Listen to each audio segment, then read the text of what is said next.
My name is Charlene Soukup. I'm the elementary school counselor here, so I work with kindergarten through 4th grade. I do a lot of individual, group counseling, and then teach a lot of little classes on different issues like anger management, being respectful, responsible, safe, stuff like that. And I'm from Beersford, South Dakota. It's been really good. You kind of have to get yourself out there, I would say. Pretty much when I moved here, I was in a sorority at USD, so I was used to living with lots of girls. Having friends around all the time, even if it's not your best friend, there's someone to go get something to eat with, someone to go hang out with, go for a walk with, something. There's always someone there. Moving here, if you didn't get yourself out there, it would be a lot different, because you really need to, like someone asked if I wanted to be on a bowling team.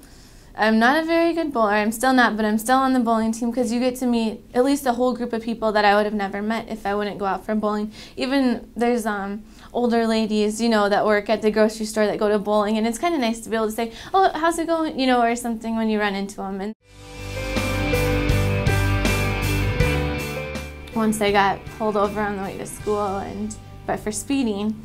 And then I got stuck in a snowdrift because it was so snowy outside. And then luckily there was some people that drove by and helped me out or whatever, get out. And the police officer, and to not draw more attention to myself, there was about 3 vehicles with flashing lights around.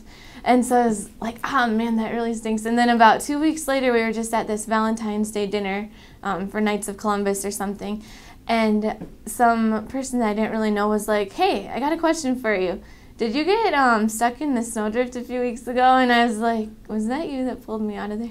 He said yes. And so it's just funny, little things like that happen. It's kind of nice to have neighbors around that are looking out for you, though, or people who know you that'll help you out in a bind. And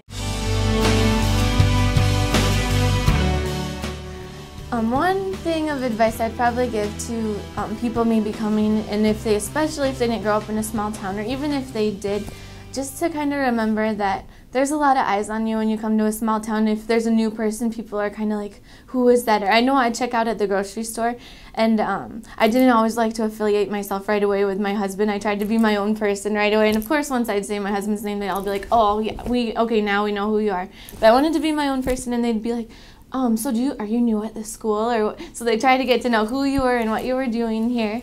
And I think it's important just to remember, just to watch kind of what you're doing, who you're hanging out with, and just to make sure that you're being the person you want to portray to the community.